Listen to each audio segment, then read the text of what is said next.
o nosso Deus. Amados irmãos, então, como foi dito, eu vou aqui resumir o nosso trabalho na classe Relacionamentos Saudáveis. Desde o início, né, da divisão, aí, acho que 2019, nós tivemos aí vários alunos, acho que de forma completa, 3 classes. Porque aí teve aquele corte, né, por causa da pandemia, mas nós trabalhamos, né, uma apostila com 14 lições. E aí eu vou tentar, né, trazer um pouquinho do que foi feito. A maioria aí dos irmãos presentes passaram pela classe e conheceram um pouquinho lá aí do nosso trabalho lá. Os professores, eu e Alain, e nós vamos, para iniciar, eu gostaria que os irmãos abrissem em Mateus, novamente, no livro do Evangelho Mateus, no capítulo 6, do versículo 9 ao versículo 13. Mateus 6, o 9 ao 13. Leiamos todos juntos em uma só voz. Portanto, vós orareis assim: Pai nosso que estás nos céus, santificado seja o teu nome, venha o teu reino, sacia a tua vontade, assim na terra como nos céus. O pão nosso de cada dia dai-nos hoje, perdoa-nos as nossas dívidas, assim como nós temos perdoado aos nossos devedores. E não nos deixeis cair em tentação, mas livrai-nos do mal, pois teu é o reino, o poder e a glória para sempre. Amém. Quero enfatizar primeira pessoa do plural na língua portuguesa. E para os mais chegados, né, no português, nós temos o singular e o plural. Eu, tu, eles, né, na questão aí dos pronomes, e nós, vós, eles. Então, o Pai é nosso. O pão também é nosso. Perdoa-nos as nossas dívidas, assim como nós temos perdoado os nossos devedores. E não nos deixeis cair em tentação, mas livra-nos do mal. Então, a conjugação aqui, ela está no primeira pessoa do plural. Nós. Por isso, Ubuntu.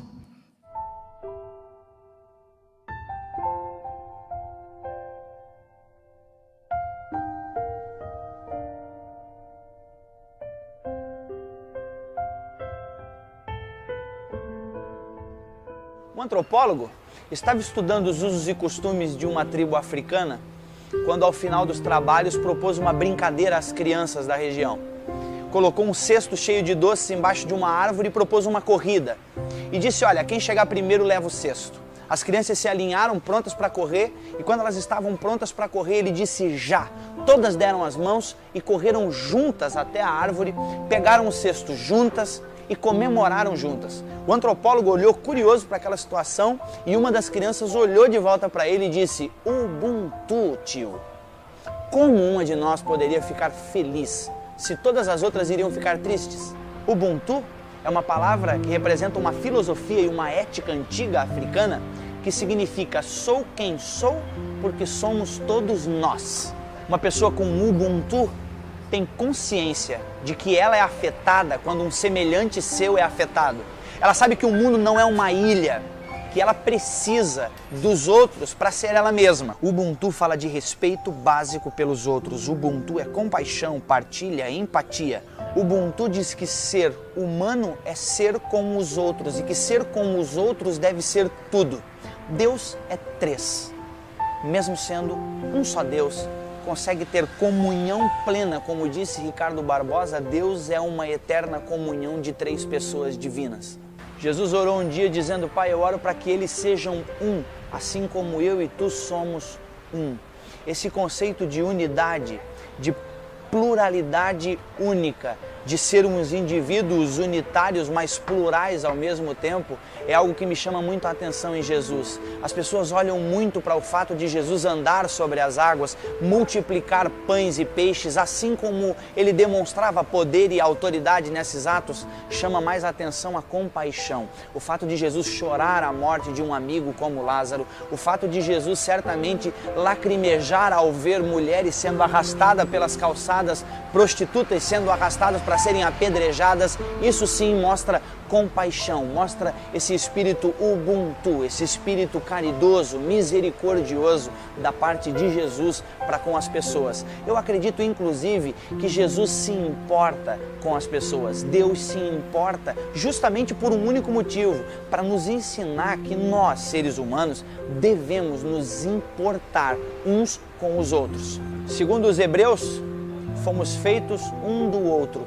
Foi do lado de Adão que Deus tirou a porção necessária para a construção do novo humano, Eva, e não de uma nova porção de terra. Deve vir de lá do Éden ou de algum outro lugar muito antigo essa vontade necessária nossa, de ser sempre nós, de ser sempre junto, de ser sempre pares. Ninguém é feliz sozinho. Ninguém brinca sozinho, ninguém joga bola sozinho, ninguém nasce sozinho, ninguém faz amor sozinho, ninguém é igreja sozinho, ninguém vai para o céu sozinho. A plena e mais completa realização humana reside, inclusive, num triângulo amoroso, eu, Deus e o outro. Assim como Deus é unidade plural, nós seremos mais humanos se formos um com nossos semelhantes. Em outras palavras, gente precisa de gente para ser gente. Na verdade, quanto mais dedicado a outras gentes, mais gente você se tornará. Minha oração é que você faça a partir de hoje mais ou alguma coisa por alguém, hoje, amanhã e sempre. Enxergue o outro, conecte-se com gente, faça alguma coisa por alguém, até porque ninguém é alguém sem um outro alguém. Somos seres únicos, mas fomos feitos para viver coletivamente. Deve ser por isso que na oração que Jesus nos ensina, ele diz que o Pai é nosso, ele diz que o pão é nosso. Quando pede livramento, ele diz: livra-nos, e diz que venha o teu reino a nós. Nós é realmente uma mensagem que precisa não estar só na nossa boca, mas precisa estar dentro do nosso coração. Você precisa, para ser gente, estar diretamente ligado com vínculos de amor, de amizade, de afeto com outra gente. Vire-se para o ser humano e pratique sua fé nele. Ubuntu para você.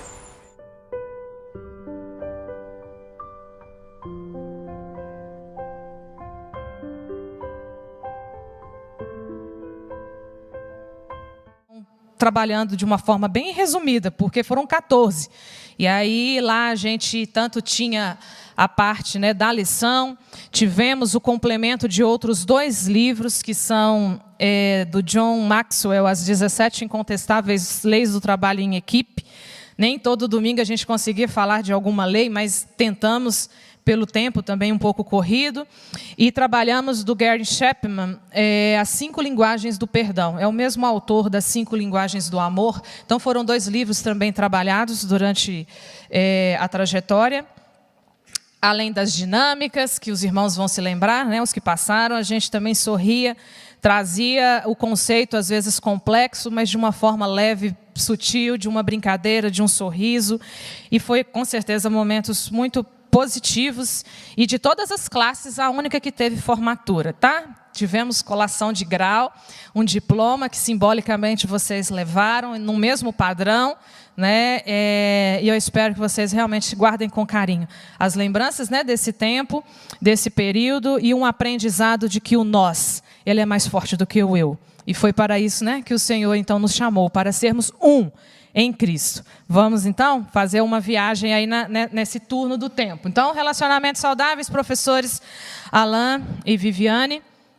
Ubuntu, né? Assim que eu quis recebê-los, com esse vídeo que eu gosto muito, me toca todas as vezes e me mobiliza a ser, de fato, humano. né? Nós não viemos de uma porção de terra. Poderia ter sido, mas Deus, Ele fez nós, né, a partir de Adão ali, Eva, para ser idônea.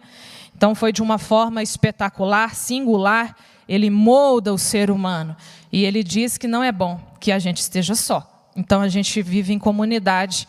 Independente de dizer o quanto é difícil e desafiador viver em comunidade, mas essa foi a ordem. Tudo começou, então, com esse propósito do coração de Deus. A palavra relacionamento, ela vem de relatio, que tem raiz em relatos, do verbo refero. E refero tem vários significados, isso no latim. Relatar alguma coisa, relembrar, dar ou fazer alguma coisa de volta, ou seja, mutualidade. Então, em todos os significados, refero tem o sentido de trazer alguma coisa de volta a algum lugar, a alguma pessoa ou a alguma memória. Então, com o prefixo re, mais, né, o verbo refero, faz-se a junção e a construção aí do que significa literalmente voltar a levar, trazer outra vez. E a gente faz isso o tempo todo. A gente traz de volta, a gente volta a levar para o outro e a gente se afeta de uma forma contínua em todo o tempo quando a gente está convivendo. E afetar no sentido de afeto. Afeto mesmo, de atingir o outro, positivo ou negativamente. Não há possibilidade de não haver esse afeto.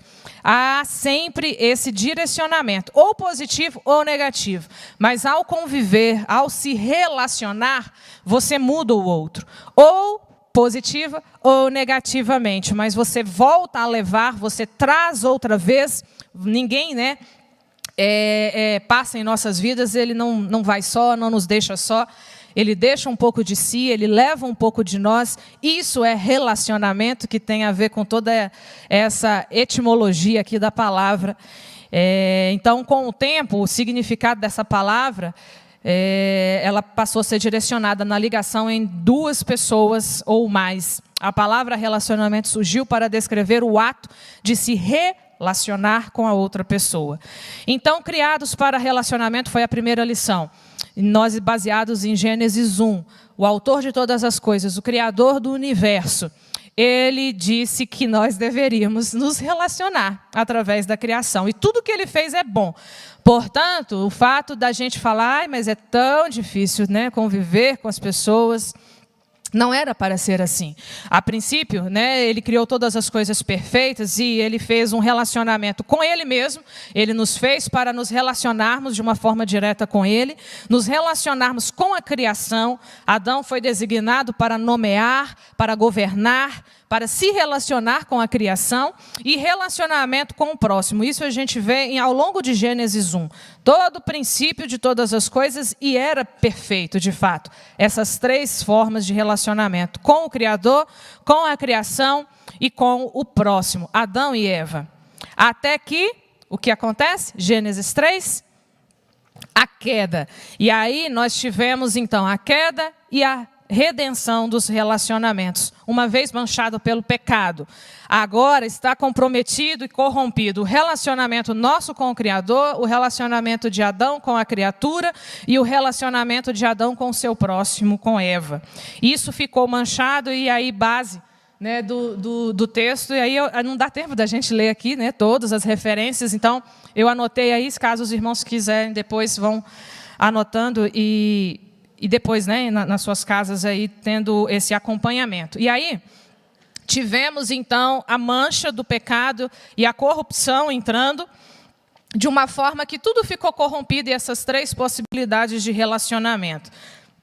E o propósito, então, de Deus em Jesus não é só nos reaproximar do próprio Deus, porque a redenção possibilita isso. Havia um corte, havia uma ruptura, havia um distanciamento, por isso a morte, né? Nós estávamos longe da vida,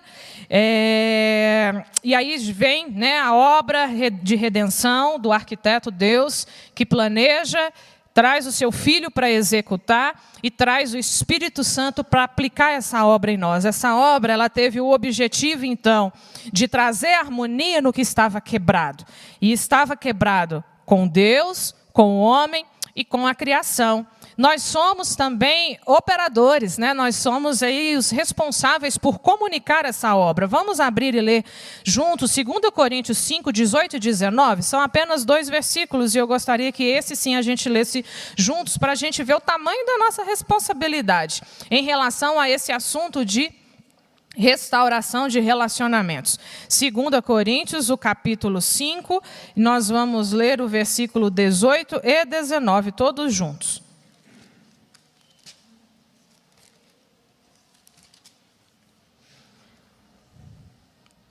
Vamos em uma só voz, 2 Coríntios 5, versículo 18 e 19. Ora, tudo provém de Deus, que nos reconciliou consigo mesmo por meio de Cristo e nos deu o ministério da reconciliação. A saber que Deus estava em Cristo, reconciliando consigo o mundo, não imputando aos homens as suas transgressões, e nos confiou a palavra da reconciliação. Nós não fomos chamados e não fomos constituídos a igreja, a noiva adornada, para vivermos num conflito, facções, divisões, porfias, fofocas, maledicências. Nós fomos chamados para um ministério chamado de ministério da reconciliação. É para reconectar, é para trazer novamente conexão ao que estava desconectado e corrompido pelo pecado. Então, Cristo estava fazendo isso, né, a obra de redenção e reconectando o homem a Deus.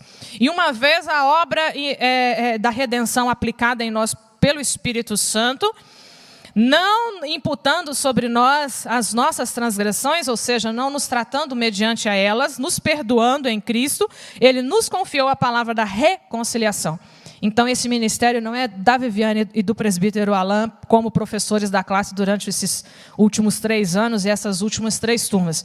Essa responsabilidade não é mais minha e o peso não é mais meu do que do Alain ou do pastor ou de quem quer que seja. É da igreja.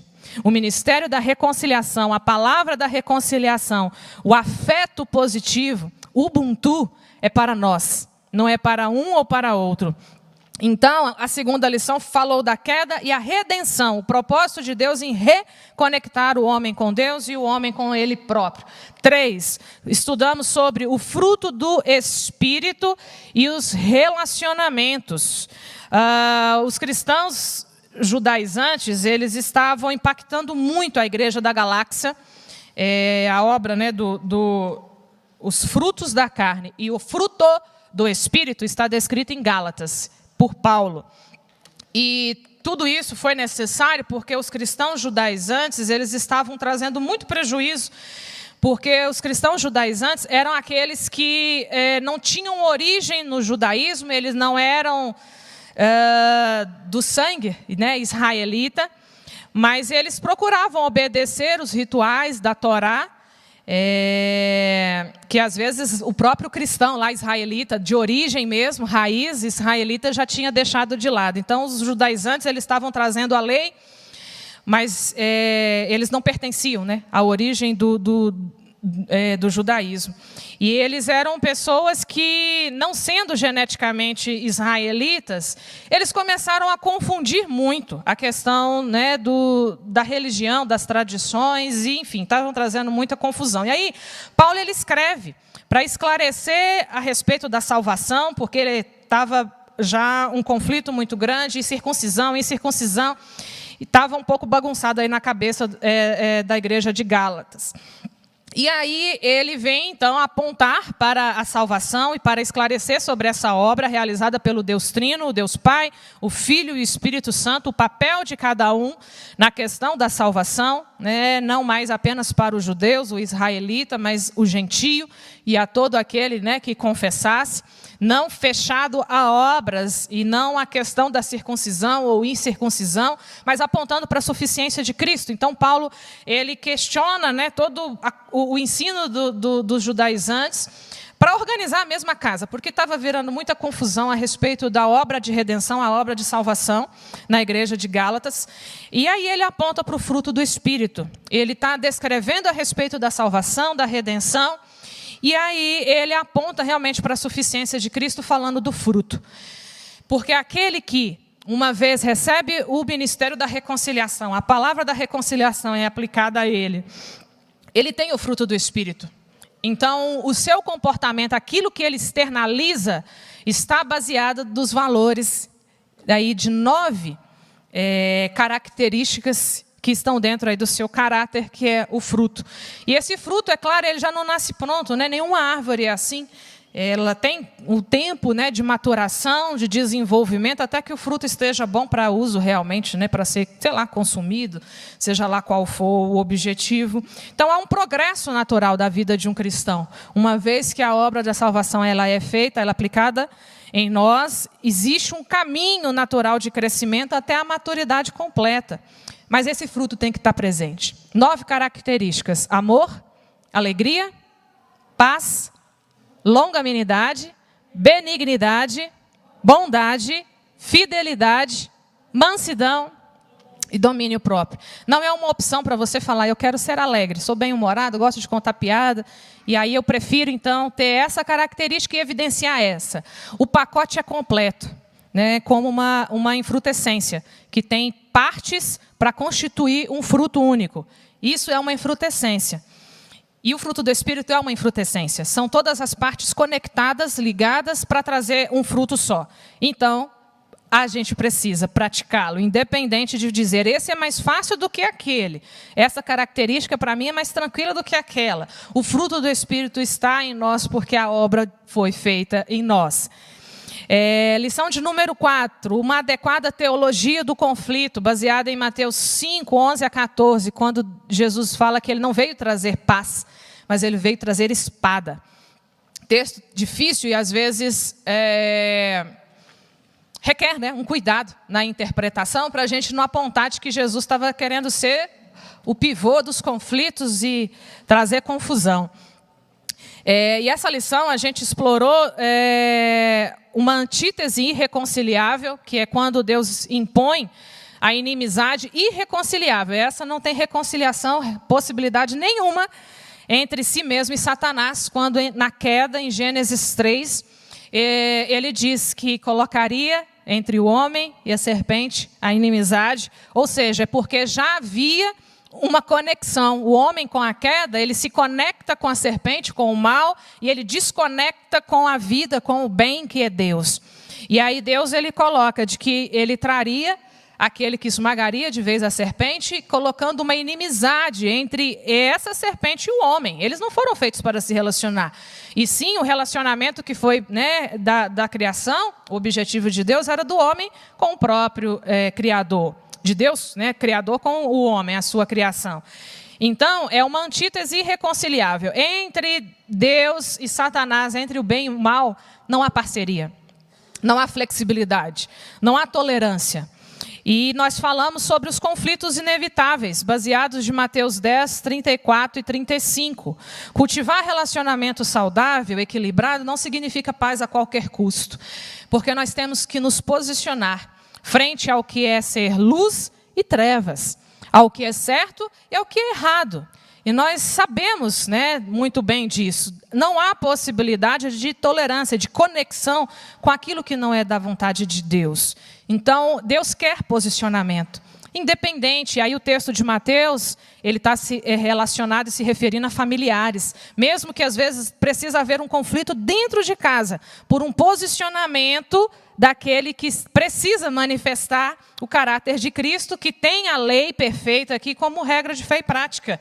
Então, há momentos em que um conflito ele vai ser inevitável, quando você diz não para aquilo que você sabe que tem que ser não, porque não há possibilidade de flexibilidade com o erro.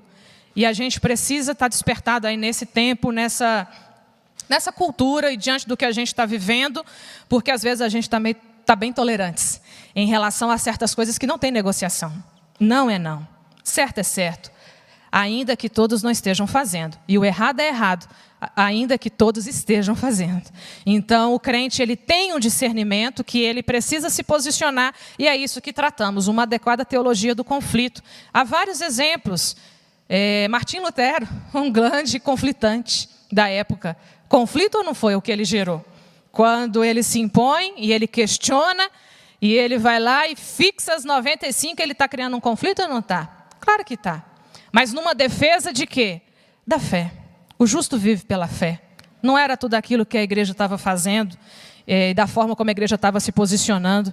Então, ele não teve medo de enfrentar, né, os grandes ali da igreja. Ele não teve medo se a morte, porventura, viesse também como um castigo ou punição.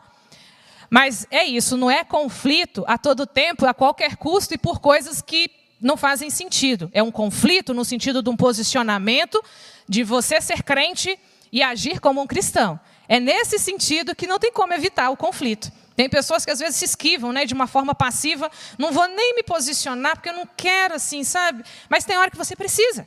O posicionamento ele é seu. Você tem o papel, o ministério da reconciliação foi confiado a você.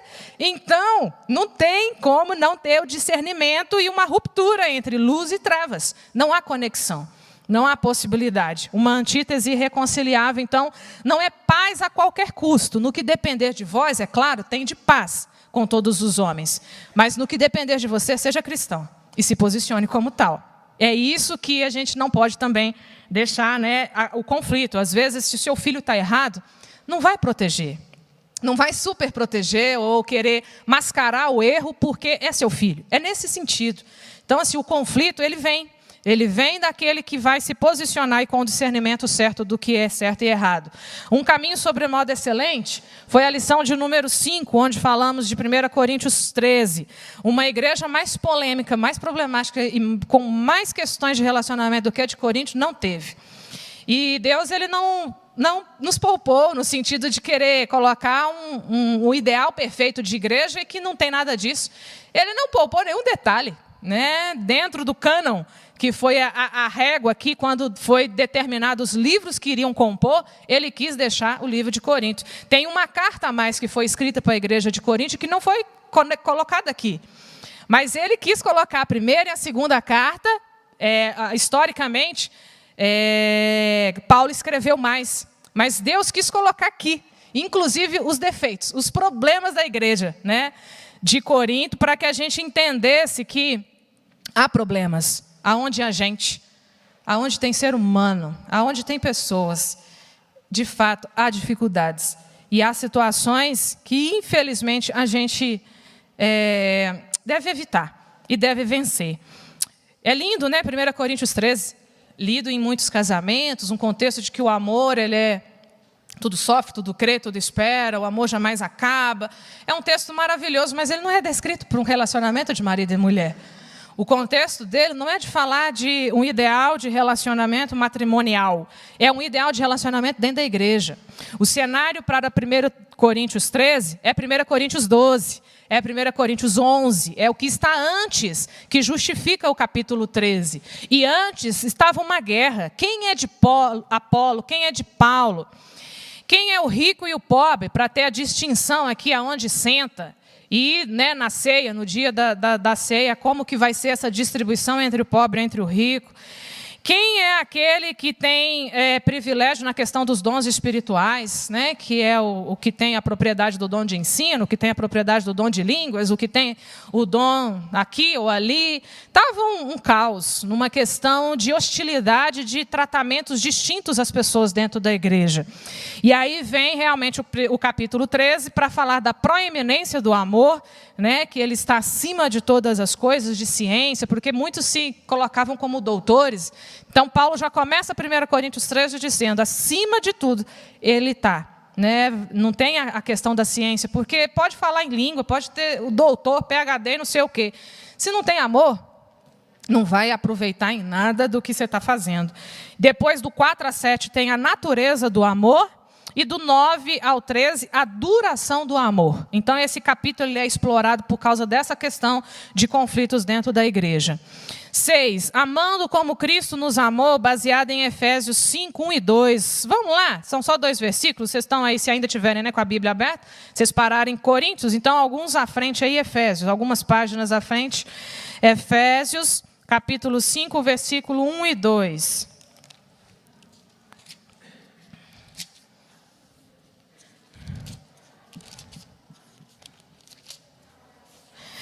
5, 1 e 2 de Efésios, vamos ler todos juntos. Sede, pois, imitadores de Deus, como filhos, e andai em amor, como também Cristo nos amou e se entregou a si mesmo por nós, como oferta e sacrifício em aroma suave. E aqui nessa lição, né, os alunos que passaram pela classe vão se lembrar que nós falamos, né, das frases como tal pai, tal filho, filho de peixe, porque não tem como, né, você não herdar nem a herança genética e nem a herança comportamental, personalidade dos seus genitores. Não tem como, a gente não escolhe, olha, eu não queria parecer isso com a minha mãe, mas ela é sua mãe, então vai. A carga genética vai e os nossos comportamentos também. E aí a lição, né, amando como Cristo nos amou, nos impulsiona em olhar para um modelo. Se nós somos filhos do mesmo pai, adotados, né? Porque ele como filho legítimo e nós fomos adotados, recebemos uma herança, mas nos tornamos irmãos, temos uma mesma referência no sentido de paternidade, então não tem como a gente não ter a referência do amor. É Ele quem nos amou e por isso nós nos amamos. O amor está nele, Ele é a própria essência do amor.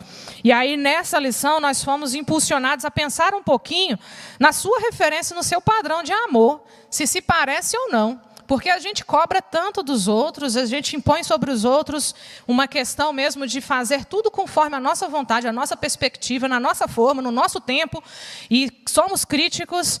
Mas será que é assim mesmo, com a referência de amor com que somos amados? Será que Deus te ama também, imputando sobre você o tempo todo os seus erros, suas transgressões, as decepções com que nós, né, o decepcionamos? Aqui o texto diz, nós temos que ser imitadores, como filhos amados. Andar em amor. Pressupõe que você não faz isso hoje, no dia 16 de janeiro de 2022. Andar em amor é um verbo que denota continuidade. As suas ações, você anda em amor o tempo todo. De manhã, de tarde, de noite, hoje, amanhã, todos os dias. Andar em amor é uma continuidade, não tem o gerúndio aqui, né, na língua portuguesa, que é o NDO. Cantando, fazendo, o andar em amor no sentido, de fato, permanente da ação. Como também Cristo nos amou. E houve atitude dele aqui para mostrar esse amor. Como foi? Entregando por nós, como uma oferta e sacrifício a Deus, satisfazendo o próprio Deus, a ira do próprio Deus, em aroma suave. Aqui o antropomorfismo, né, o aroma suave, que é quando a gente atribui a Deus a forma de homem, como se ele tivesse uma forma. Então, aqui a gente pressupõe uma narina, né? Um aroma suave que está subindo e ele está respirando. Então, é como se a gente atribuísse, isso chama antropomorfismo. Você coloca em Deus forma, porque a gente não tem referência, então a gente coloca uma referência como nós nos conhecemos, um corpo. Cabeça, né? Membros, e aqui o nariz para um aroma agradável aí. Então, as nossas ações de amor precisam ser contínuas, precisam ter a referência do próprio Cristo como modelo e serem de fato também agradáveis a Deus. Lição de número 7, nós falamos sobre a vingança, baseado em Romanos 12, 17 e 21. Evitar a vingança. Vingança não é algo que deve muito menos brotar ou permanecer e ser cultivado dentro do coração do cristão. Porque se a gente ama como Cristo amou, não tem nem o que eu explicar ou explorar mais, né? Porque se na lição anterior eu acabei de dizer que a referência é Cristo, não tem vingança. Não é desejar o mal com o mal, não é pagar o mal com o mal, não é retribuir, né? É retribuir o mal com o bem. É assim como que é a referência de Cristo a nós, porque merecíamos o castigo. E Ele nos prepara o banquete, mesmo quando a gente merece o castigo e a condenação. Então, no que depender de você, faça todo o possível para ter paz com todas as pessoas.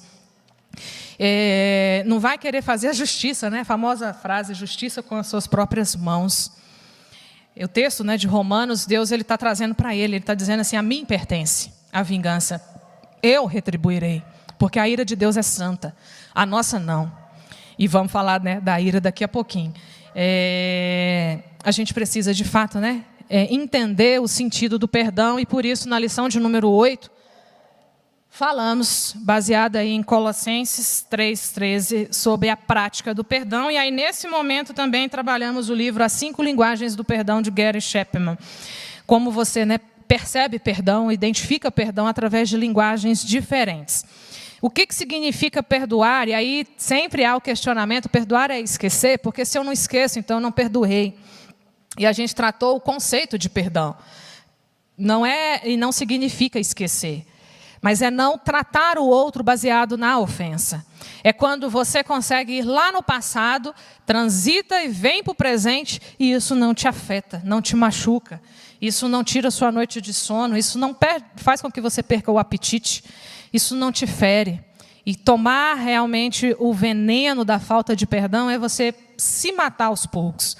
O benefício de perdão, pode ter certeza, ele não é para o outro, a quem você está direcionando, é para você mesmo. É você libertar sua alma desse peso e dessa tortura que é, de fato, a falta de um perdão. Então, o significado de perdão não é exatamente o esquecimento, a anulação, como se aquilo não aconteceu. Aconteceu, e talvez gerou uma cicatriz. E você tem aí uma marca de alguma cicatriz, de algum momento, de algum fato na vida que gerou essa dor que você lembra.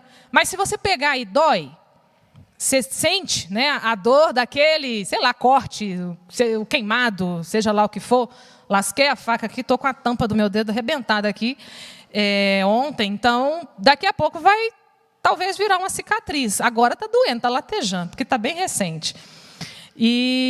Mas daqui a pouco não vai mais. Perdão é isso, não é exatamente a anulação do fato. O fato ele está ali, faz parte da sua história. E trouxe aprendizado, trouxe maturidade, uma forma diferente de você encarar as coisas, ver a vida. Alguma coisa traz. Mas você vai lá, transita lá, volta para cá, e isso não te dói. Isso não leva lágrima para o travesseiro, isso não vai trazer todo um incômodo de mágoa, de ódio, de ressentimento, e de você ficar com aquela pessoa na sua cabeça 24 horas por dia. Às vezes, a questão da vingança ela pode não ser tão clara, explícita, né, de fazer o mal com o mal, de ir lá e jogar a pessoa pela janela, mas a gente tramita a vingança em pensamento, quando a gente fica torturando essa pessoa em pensamento o tempo todo aqui, desejando, né, que ela pague com o mal. E isso não é perdão. O perdão é uma ordem, então tem como não. Você falar que mas é difícil, então você escolhe não perdoar. Não tem negociação. Tem coisas que não se negocia, se obedece. Obediência tardia é desobediência. Então, é ordem, não é da Viviane. A Bíblia nos direciona para a prática do perdão, e você é perdoado todos os dias. Então, é assim como Ele te amou e te ama, e anda em amor com você o tempo todo, você deve fazer. E aí falamos das consequências do perdão também. Isso liberta a alma. Né? Tem tantas pessoas feridas com questões aí, traumas, e vão aí para os atendimentos psicológicos da vida, psiquiátricos, a coisa fica feia e vai penetrando lá. E na hora que a gente puxa a raiz para uma questão mesmo, né, de trabalho aí terapêutico, vai estar onde? Numa mágoa, numa falta de perdão, numa questão de relacionamento com pai, com mãe, abuso, tem de tudo, né? Mas, na maioria das vezes, o adoecimento ele vem, em boa parte, por questões relacionadas, infelizmente, a relacionamento. Então, falamos sobre a prática do perdão. Falamos na lição 9 sobre a língua, usando a língua de maneira santa, baseada em Tiago 3, de 1 a 12. O poder que a língua tem, o poder que as palavras têm sobre a vida das pessoas. Eu tenho certeza que em algum momento alguém já te feriu por alguma palavra, e não exatamente por uma ação, não exatamente por um coro. Às vezes uma repreensão do seu pai te constrangeu muito mais pelo que ele falou do que por aquilo que ele fez, no sentido de uma chinelada na bunda, digamos assim. Às vezes as palavras elas penetram num efeito muito mais profundo mesmo, potente, intenso na alma, do que ações propriamente dito. Então, falamos do poder da língua, o poder destruidor, quando ela é usada para maledicência, para fofoca, para difamação, para mentira, para o engano, para a violência e para a agressão. E é triste, mas às vezes a gente vive isso, sim, e vê isso no meio da igreja. Irmãos falando mal de irmãos, irmãos que começam uma conversinha aqui, que gosta de render, e aí vai um telefone sem fio.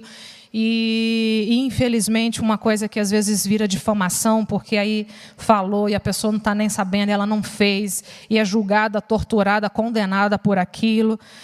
Às vezes, agressividade naquilo que fala, no tom, né? E daqui a pouco eu falo de comunicação e o quanto que a gente comunica de forma diferente, inclusive com a entonação que a gente transmite. Né? Não é exatamente o que é dito, mas como é dito.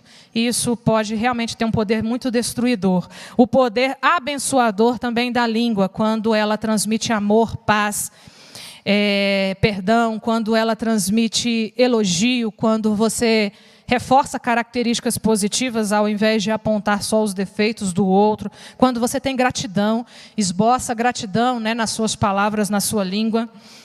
Falamos sobre, na lição 10, lidando com o sentimento de ira, baseado em Efésios 4, 26 a 27. Do mesmo jeito de perdão, às vezes a gente tem o conceito errado de ira. E aí, já que eu entendo que o perdão eu tenho que esquecer, então, se eu não esqueço, eu não pratiquei o perdão. A ira tem hora que a gente coloca num conceito errado também, e por isso agimos de forma errada em relação a ela. A ira, por si só, ela não é o pecado. A questão e a dificuldade é que ela é uma linha muito tênue, né? E ela está, sim, associada à pecaminosidade latente. Tem pecado aqui dentro o tempo todo, né? No meu interior, no meu caráter, eu já nasci em pecado. Então, para quando vem a ira e eu ter o domínio da resposta, porque reação e resposta comportamental é diferente. A reação é quando você vem, o ímpeto do esquentar, e aí você sobe de uma vez a temperatura e você impulsivamente faz. Isso é reação. Resposta é quando você pensa naquilo que você faz. Você faz, mas no ato voluntário de fazer, e não aquele ato impulsivo do quente ali, né, da temperatura que esquentou, e depois você bate na testa e fala, poxa, não devia ter feito. Ou não devia ter falado, e percebe o seu excesso. Então, o cristão ele tem que ter resposta. Ele não tem que ter reação. Ele não pode ser levado pelo impulso dessa ira, porque a ira vem. E aí você tem que ter domínio sobre ela. Não é, né, cultivá-la, por isso não colocar o sol sobre a ira. É o que está lá em Efésios. Quando a gente cultiva a ira, aí vira uma confusão, porque você não quer perdoar e você está emburrado, você está de cara feia e agora eu não converso mais. E eu passo perto do irmão, eu não quero cumprimentar, e eu estou magoado, e ele nem sabe o que ele fez, ou quando foi que ele falou o quê. E aí ele não faz a menor ideia, então ao invés de ir lá, né, Mateus 18, praticar o Mateus 18, chamar para conversar e trazer claridade, luz na situação, não. Aí vira realmente uma situação que você cultiva a ira, o sentimento, aí ele vai ser pecaminoso. Porque aí você já jogou para a pecaminosidade latente, deixou ela processar, e aí você realmente já está agindo de uma forma pecaminosa. Então, nós falamos sobre como, né, tratar o sentimento de ira, né, o quanto que a gente precisa ter ali gatilhos que nos façam pensar, ponderar e não simplesmente reagir. Resposta é o que a gente tem que ter e não reação. Vamos ter cuidado, porque às vezes a gente vai igual um trator, né? Então, a gente pode chegar num ambiente de bicicleta. Quando a gente chega num ambiente de bicicleta, como é que é o tamanho, a proporção ali do pneu na terra? Faz um estrago muito grande? É mais leve, né? Quando a gente chega de bicicleta, você tem a possibilidade de chegar num automóvel, mas você tem a possibilidade de chegar também num trator, né? Tem várias possibilidades. Então, dependendo do estrago, ele vai ser realmente bem maior. Lidando com o sentimento de ira. Irai-vos e não pequeis. Essa é a advertência. Irar, ficar bravo por alguma coisa que aconteceu, que às vezes impactou ali um valor seu, alguma questão é uma coisa, mas o que você faz disso, a sua reação ou a sua resposta é que vai dizer se isso se transforma em pecado ou não. Lição de número 11, aprendendo a receber críticas. A receber, não dar. Porque a gente vive assim, afiadamente na língua para criticar, mas aí na hora que vem Ai, ai, ai, sai de perto, porque aí eu me justifico, eu aponto, mas é a mulher que tu me destes, assim como Adão nos ensinou, é assim que a gente faz. Eu fiz porque o outro fez primeiro, então eu só errei também porque você... E aí vem aquele mundo de justificativas que irrita mais do que a ação anterior, né? Quando a pessoa tenta se justificar e não assume o papel e a responsabilidade sobre as coisas que faz. Então, nós devemos, aí dentro da questão da ira, ouvir a crítica que recebemos, ouvir sem reação. Mais uma vez, a resposta é o ouvir, sem reagir. Processa isso, escuta o que está sendo falado. Avalia a crítica que você está recebendo, de quem é. Né? Porque é claro que tem pessoas que às vezes não tem muita, né, procedência. Assim, quando vem uma crítica dela, você já não tem peso, pelo nível... Né, talvez da maledicência com que a vida dessa pessoa é. Então, assim, entenda, escute, põe na balança de quem é, de onde está vindo, né, a crítica, e valoriza. Realmente valoriza, porque se alguém que te ama está fazendo uma crítica, é sinal de que ela não desistiu desse relacionamento. E ela só está fazendo essa crítica porque ela ainda acredita em você. E acredita no relacionamento, ela está te dando mais um feedback. E ela está te, né, direcionando para uma possível melhora mesmo, um conserto. Mas ninguém muda ninguém. Então, a gente não abre o cofre, né, do coração do outro com uma imposição, tem que ter a chave certa. E é uma decisão nossa mesmo mudar. Há várias coisas, né, que você pode talvez trabalhar em si, mas não é o outro que vem de uma forma impositiva e que te muda. Você. E devemos responder positivamente à crítica que recebemos. Tem crítica, sim, construtiva. Às vezes você, na hora, fica até irritado, bravo. Poxa, falou. Mas pondera um pouquinho, pesa na balança. Se será que não tem realmente, né, responsabilidade sua ali sobre aquela situação, aquele erro, você erra. A palavra humano vem de homo, homem, e humus, que significa terra. Então, seja humano. Seja terra, se coloca nesse papel e nessa noção de coisa terrestre que você é. E enquanto você tiver isso, você vai errar. Então, para de se defender, de ter orgulho. Ou seja, coisa terrestre é oposta a seres divinos. Então, sai desse lugar de querer ser Deus. Seja só humano. Lembra, vem de humus, você vem da terra. Então, se coloca nesse lugar para ter crescimento. Só cresce realmente aquele que se faz pequeno. E aquele que se faz pequeno aceita crítica, porque aí ele permite ser moldado. Nem tudo que você faz, por mais que teve boa intenção, vai ser certo. Então, aceite a correção quando vem. Né? Não para de, eu sou o bom, eu sou o cara, né? Eu sou Deus. Você é humus, você é terra. Na lição de número 12, comunicando-se de maneira eficaz, falamos a respeito, né, do efeito da comunicação, fizemos uma dinâmica, e o quanto que uma comunicação distorcida produz um efeito também ruim. Então, a gente falou de quanto que a comunhão exige comunicação. Eu estou comunicando com vocês, vocês comunicam comigo, com a postura, com a linguagem corporal, com as palavras, tem várias formas. Tem hora que, às vezes, uma expressão, um olhar já está comunicando, se a gente pergunta assim, o que está acontecendo? Né? Porque a gente conhece o outro. Então, às vezes, a linguagem corporal diz tanto. E, é claro, as palavras. Então, a gente falou sobre o processo de comunicação, o quanto que viver em relacionamento exige a prática da comunicação, e, às vezes, você não é claro, você não é objetivo no que você está falando. E aí, o resultado eficaz de uma comunicação depende daquele que recebeu e como ele interpretou. Aí você vai saber se foi eficaz ou não foi, se entendeu ou não entendeu. Porque dependendo, a pessoa chegou uma coisa distorcida, talvez ela realmente teve dificuldade de processar, mas talvez a falha foi sua em dizer as palavras certas, da forma certa. Então, certifique-se, né, no processo de comunicação de que o outro entendeu. Você pode parafrasear, que é dizer o que você como receptor, né, recebeu uma informação, parafraseie. O que é isso? Devolve aquilo da forma que você interpretou. Então, você quis me dizer isso, isso, isso. Porque aí você devolve. Então, você espelha o que a pessoa acabou de trazer, espelha nela e ela consegue processar se ela emitiu certo ou não. E se teve uma distorção ali, um ruído entre a emissão e o receptor, ela vai poder consertar. Para de fazer interpretações se você não tem certeza que aquilo é o que a pessoa quis também dizer.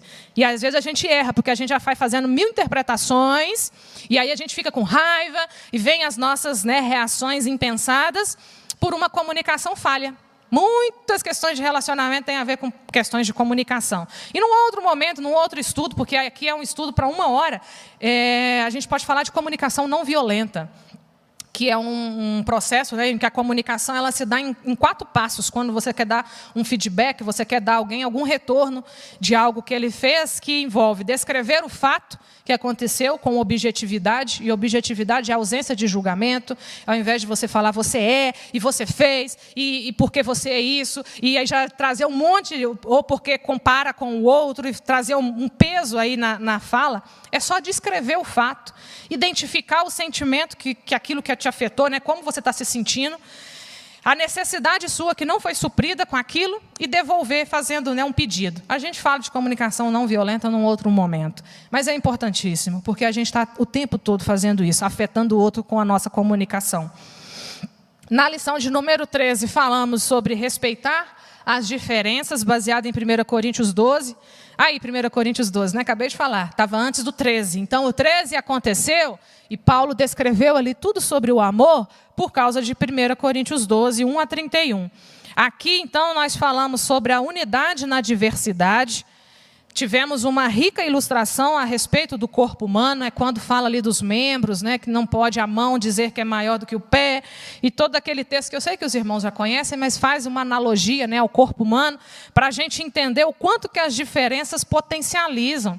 Pensa se todo mundo fosse igual e tivesse a mesma forma de ser, de agir, ou soubesse fazer a mesma coisa dentro da igreja, se a gente não tivesse dons diferentes, ou soubesse, né, fazer coisas de uma forma diferente, que bom que eu não sou igual. A gente precisa ser diferente, temos que ter mais tolerância em relação ao outro, ter um ritmo diferente, uma forma diferente de fazer, e dons diferentes mesmo. Eu não sei fazer tudo, queria saber fazer, sei lá, mais, entender mais de música. Mas aí teve uma época da vida que eu não sabia que se eu estudava, se eu fazia o curso de inglês ou se eu fazia o curso de teclado, o teclado ficou para trás. Então, não sei tocar, acho lindo, gostaria. E não sei, não tenho uma afinação, por mais que eu cante, goste, mas eu queria ter mais noção mesmo de voz. Semana passada mesmo eu ensaiei perfeitamente com a Neemias e Miriam. Na hora do louvor, eu sei que eu fui para um outro lugar e eu dei uma baita de uma desafinada. E depois eu reconheci para a Miriam e falou, Mimi, foi mal. Mas ela, não, depois você voltou. Enfim, ela falou que eu voltei. Não sei se eu voltei, não. Porque eu, de fato, não tenho essa propriedade toda na transição ali dos dons, né? Dos dons, ó. Dos tons. Enfim, então, e tem coisa que eu faço com propriedade. Isso aqui eu estou fazendo agora com propriedade. Eu sei que eu tenho essa facilidade, esse domínio. Gosto da área de ensino, gosto de palestra, gosto e faço isso com tranquilidade. Lido com o público. Tem pessoas que têm dificuldade de falar em público. Está tudo bem. A gente ser diferente. E eu saber fazer certas coisas, você não saber o que eu sei, mas você também faz aquilo que eu não sei. E aí a gente faz o quê? Complementa. Por isso o corpo humano é assim. Partes diferentes, mas dá, com certeza, a questão da unidade. A gente não tem que ser uniforme. Não é uma mesma forma, uma mesma medida. É diversidade, mas sendo um, no sentido de união mesmo, né? Por isso, o Pai, o Filho e o Espírito Santo são 3 em 1. Falamos, então, dos problemas de relacionamento em Corinto, nessa lição. E falamos, né, a respeito aí da importância de não sermos exatamente uniformes, mas interdependentes em Cristo. Ou seja, apontados para Cristo, né, e nos estarmos conectados e sermos interdependentes dele. E última lição, semeando a paz, lição de número 14, baseada aí do Sermão do Monte, o modelo ideal de ética cristã, né? O Sermão do Monte, ele traz, né, todo ali o passo a passo, né, de como ser, né, a questão ética mesmo, o nosso caráter, a prática, de fato, né, da vida de um cristão. Então, nós falamos nessa lição sobre a descrição do caráter de um cristão, a influência que esse caráter tem, porque aí faz a analogia ali do sal, da terra, da luz do mundo. Então, a gente tem influência demais, né? Nós fomos colocados para ser sal, porque se não for para ser sal, vai ser jogado fora, vai ser pisado, é isso que está lá. E uma das facetas do caráter, porque são várias facetas, mas vocês se lembram lá, bem-aventurados que choram, bem-aventurados humildes, dentre eles tem um que é o bem-aventurados pacificadores, aqueles que transmitem que vivem em paz. Não seja você o primeiro a botar a lenha na fogueira, acender o fogo e sair correndo. E gostar de olhar para trás e ver a explosão, né? Ah, mas eu sou assim mesmo. Às vezes tem gente que se orgulha de bater no peito e falar, né, que é intolerante, que é bravo, que é agressivo, que é impositivo. Ao invés dele fazer um pedido, ele impõe. Então, a forma como ele coloca, ele está trazendo uma ordem, não um pedido. Aí fica difícil, né, para quem está absorvendo isso, processar e executar. Então, a melhor forma da gente semear a paz, ter paz com todos os homens, não é com tratados de paz, porque ao longo da história humana, tantos tratados, passeatas, manifestações, mas a melhor forma e o que mais vai potencializar a gente a semearmos a paz é o poder do Espírito Santo, vivendo a lei de Cristo e proclamando o evangelho da paz com a nossa pregação, a fala, mas com o nosso testemunho. Então, não é dizer, simplesmente dizer, mas não praticar. Porque, às vezes, aqui você tem um discurso, um jeitinho e tal, mas quando você chega lá na sua casa, é grito, é xingo, é um caos lá, né? Com o relacionamento com seus filhos, com a esposa. Então, não adianta, a gente precisa ter testemunho coerente, né? Em todo lugar. E aí, trabalhamos várias músicas do Baruch, em relação a relacionamento. Quem passou pela classe sabe que, de vez em quando, eu soltava alguma música. Trabalhávamos músicas também, dinâmicas. Mas a principal, e que foi tema, inclusive, da nossa formatura, foi justamente a música Flores em Vida, que é o objetivo maior. Quando a gente entende o nós, que o nós é maior do que eu, que o pronome na pessoa do plural, nós, ele é muito mais forte, ele produz um efeito muito mais positivo do que apenas o eu. Isso é equipe, é a distinção de grupo e de equipe. A gente entende que o bem e o amor a gente tem que fazer aqui, enquanto a gente tem tempo. Porque às vezes pode ser tarde demais.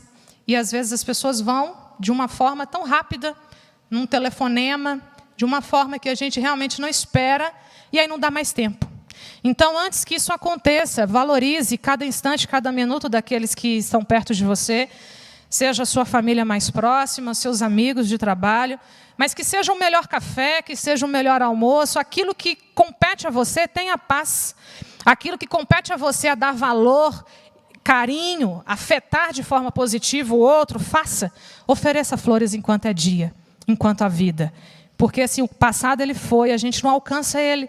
Tem coisa que não vai dar mais para consertar. Mas o aqui e agora está ao seu alcance, na sua responsabilidade, nas suas mãos. Então vamos fechar e eu espero que Deus aplique essa história, essa música e esse ensino aos corações dos irmãos. Vamos aprender a oferecer flores enquanto é dia, enquanto há vida.